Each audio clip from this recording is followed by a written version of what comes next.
यह बात है 10 जून 2000 की, जब लंदन का फेमस मिलेनियम ब्रिज अपनी कंस्ट्रक्शन के बाद पहली बार पब्लिक के लिए खोला गया।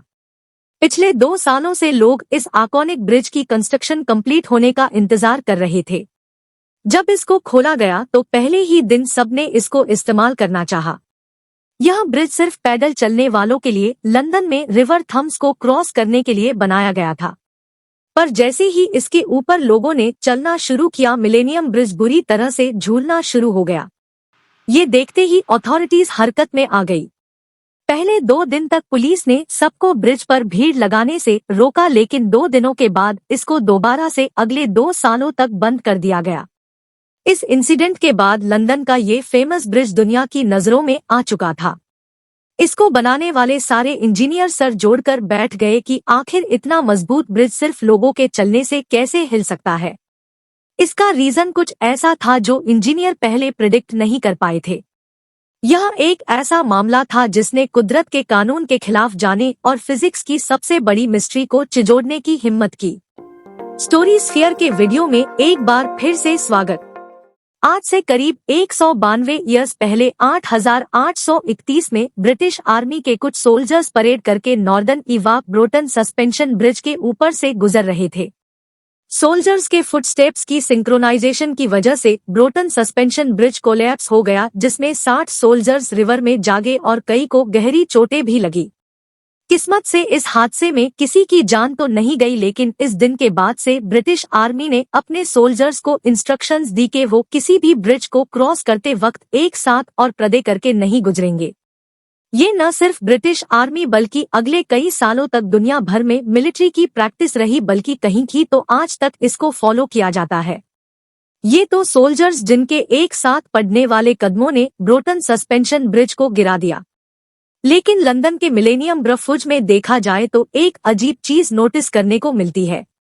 यहाँ पर चलने वाले लोग तो कोई सोल्जर्स नहीं है, पर इनके फुटस्टेप्स, इनके कदम आपस में इतने ज्यादा सिंक्रोनाइज्ड क्यों हैं? और 21वीं सदी में बनने वाला ये मॉडर्न फुट ब्रिज इनकी सिंक्रोनाइजेशन बर्दाश्त क्यों नहीं कर पाया?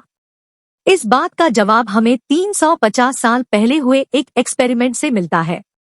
1665 में एक फेमस टचफिश क्रिश्चियन ऑर्गन ने दुनिया की पहली पेंडुलम क्लॉक बनाई थी। इनका मकसद समंदर में सेलर्स को ये बताना था कि वो इस वक्त कहाँ पर है।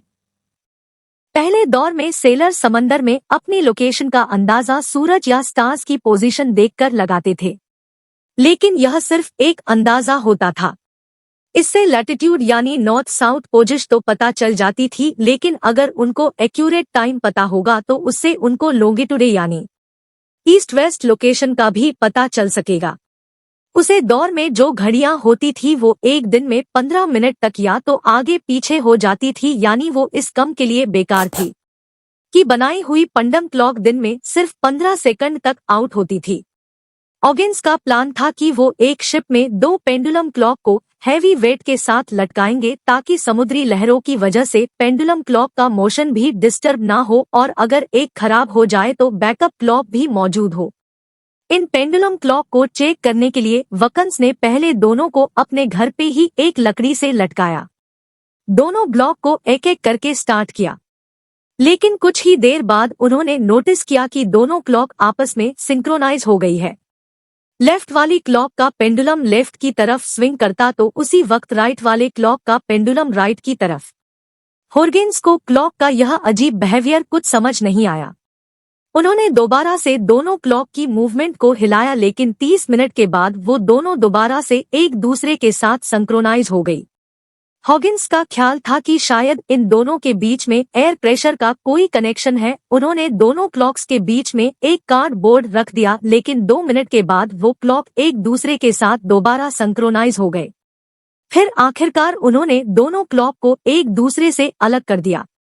एक को एक कुर्सी से लटकाया तो दूसरी को दूसरी कुर्सी से, तब जाकर उन्होंने नोटिस किया कि क्लॉक का ये इनविजिबल कनेक्शन अब टूट चुका है। पर जब ये दोनों एक लकड़ी से लकी हुई थी तब उनका आपस में क्या कनेक्शन था? इस वीडियो में 32 मेट्रोनॉम्स को एक टेबल पे रखकर अलग अलग टाइम पे स्टार्ट किया जा रहा सिंक्रोनाइज नहीं है, लेकिन सिर्फ 2 ही मिनट के बाद आप देख सकते हैं कि यह 32 के 32 मेट्रोनोम हैतंस पे खुद आपस में सिंक्रोनाइज हो गई है। जबकि इनका इस टेबल के अलावा आपस में कोई कनेक्शन नहीं है। सिंक्रोनाइज का यह सीक्रेट कनेक्शन सिर्फ नॉन लिविंग थिंग्स पर ही अप्लाई नहीं होता। फायरफ्लाइज, जिनको हम जुगनू भी कहते हैं, ये भी आपस में बहुत अच्छे दोस्त होते हैं। रिसर्च में यह नोटिस किया गया है कि जुगनू जब एक साथ होते हैं तो वो सारे आपस में सिंक्रोनाइज होकर एक साथ चमकते हैं, पर इसके लिए जरूरी है कि एक जुगनू दूसरे से इतना करीब हो कि उसका फ्लैश दूसरे तक पहुंच सके। अगर ये आपस में दूर दूर होंगे तो इनके फ्लैश करने की सिंक्रोनाइज आपस में टूट जाएगी। एक एरिया में जितने ज्यादा जुगनू होंगे उतना ज्यादा चांस होगा कि वो सारे आपस में सिंक्रोनाइज करके फ्लैश करेंगे। बिल्कुल इसी तरह हम इंसान भी कई मामला में एक दूसरे के साथ सिंक्रोनाइजेशन बनाते हैं। इस वीडियो में ऑडियंस एक परफॉर्मेंस के लिए तालियां बजा रही है। शुरू में हर कोई अपनी फ्रीक्वेंसी के साथ तालियां बजा रहा था, लेकिन इसके बाद जो हुआ वह आप खुद देख सकते हैं। इन लोगों को किसी ने भी ऐसा करने के लिए बोला नहीं था, लेकिन फिर भी सबने अपनी तालियां की फ्रीक्वेंसी को एक दूसरे के साथ मैच करता। सिंक्रोनाइजेशन का यह फेनोमेना किसी एक दो चीजों तक नहीं है। हार्ट की एग्जाम्पल देखी जाए तो हमारा दिल हमारी बॉडी के साथ सिंक्रोनाइज होकर चलता है। एक नॉर्मल इंसान अगर तेज भागेगा तो उसका हार्ट रेट फौरन उसके साथ साथ बढ़ता जाएगा, क्योंकि हार्ट को ऑक्सीजन से भरपूर ब्लड ब्रेन तक पहुंचाना होता है। लेकिन अगर हार्ट में कोई प्रॉब्लम हो जाए तो उसकी सिंक्रोनाइजेशन बॉडी के साथ मैच नहीं करती। इसको इरेगुलर हार्टबीट या फिर मेडिकल टर्म्स में अरिथमियास कहते हैं। इस कंडीशन में हार्ट रेट यानी उसकी धड़कन अपने आप ही बढ़ जाती है। अब हार्ट ज्यादा ब्लड तो पंप कर रहा है, लेकिन लंग्स ज्यादा ऑक्सीजन इन्हें नहीं कर रही, तो होगा क्या? ब्रेन को ज्यादा ब्लड और ऑक्सीजन कम मिलेगा और इस सिचुएशन में इंसान की मौत भी हो सकती है। इसी तरह अगर हार्ट रेट खुद स्लो हो जाएगा तब भी इंसान की जान जा सकती है। यानी कम सिंक्रोनाइजेशन तो नुकसानदायक है ही, लेकिन ज्यादा सिंक्रोनाइज भी प्रॉब्लम पैदा कर सकती है। अब इन तमाम एग्जाम्पल्स को जहां में रखते हुए हम एक बार फिर से मिलेनियम ब्रिज को देखते हैं। जब यह इतने सारे लोगों ने एक साथ चलना शुरू किया तो अपने आप काफी लोगों के स्टेप्स एक दूसरे से सिंक्रोनाइज हो गए। मिलेनियम ब्रिज का डिजाइन कुछ ऐसा था कि इसकी केबल्स ने ब्रिज को साइड से सपोर्ट दी हुई थी, न कि ऊपर से। सिविल इंजीनियरिंग और खास तौर पर स्ट्रक्चरल इंजीनियरिंग का यह असूल होता है कि फुट ब्रिज की डिजाइनिंग के दौरान उसकी रेजोनेंस फ्रीक्वेंसी को इंसानों के कदमों की फ्रीक्वेंसी के बराबर नहीं रखा जाता।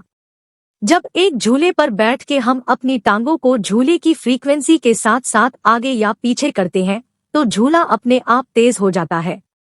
इसी तरह जब मिलेनियम ब्रिज पे लोग एक साथ चलना शुरू हुए तो उनकी फ्रीक्वेंसी ब्रिज की फ्रीक्वेंसी से मैच कर गई और ब्रिज पहले थोड़ा सा झूलना शुरू हुआ, क्योंकि ब्रिज की केबल साइड पे लगी हुई थी। इसी वजह से ब्रिज की मूवमेंट साइडवेज थी। इस साइडवेज की वजह से अब लोगों ने भी खुद को बैलेंस करने के लिए साइडवेज चलना शुरू कर दिया और फिर रेजोनेंस की वजह से ब्रिज की मूवमेंट किसी झूले की तरह तेज से तेज होती गई। जब ये मामला अच्छी तरह से डायग्नोस हो गया तो फिर इंजीनियर ने मिलेनियम ब्रिज पर टोटल 89 शॉक एब्जॉर्बर इंस्टॉल किए। एनर्जी को बिखेरने के लिए 37 और वर्टिकल मूवमेंट को कंट्रोल करने के लिए 52 शॉक एब्जॉर्बर इंस्टॉल किए गए। अपना काम कंप्लीट करने के बाद फरवरी 2002 में मिलेनियम ब्रिज को एक बार फिर से टेस्ट किया गया। कंपनी ने 2000 से ज्यादा लोग अरेंज किए और उनको ब्रिज पर चलाया। यह टेस्ट दुनिया का सबसे बड़ा ब्रिज टेस्ट माना जाता है। टेस्ट के बाद जैसा प्रिडिक्ट किया गया था, ब्रिज की मूवमेंट में कमी देखी गई। आज भी सिंक्रोनाइज को प्रिडिक्ट करना, दो या दो से ज्यादा बॉडीज का आपस में इनविजिबल कनेक्शन ढूंढना बहुत ज्यादा मुश्किल कम है। ये एक फिनोमेना है जो परिंदों में भी देखा जाता है जब वो एक साथ उड़ते हैं। मधुमक्खियां जब एक साथ होती है तो न सिर्फ उनकी आवाज एक साथ निकलती है, बल्कि छते पर बैठे हुए अगर उनको खतरा महसूस होता है तो यह एक साथ अपने पर मरती है, जैसा कि इस वीडियो में देखा जा सकता है। उम्मीद है स्टोरी स्फीयर की यह वीडियो भी आप लोग भरपूर लाइक और शेयर करेंगे। मिलते हैं अगली शानदार वीडियो में। धन्यवाद।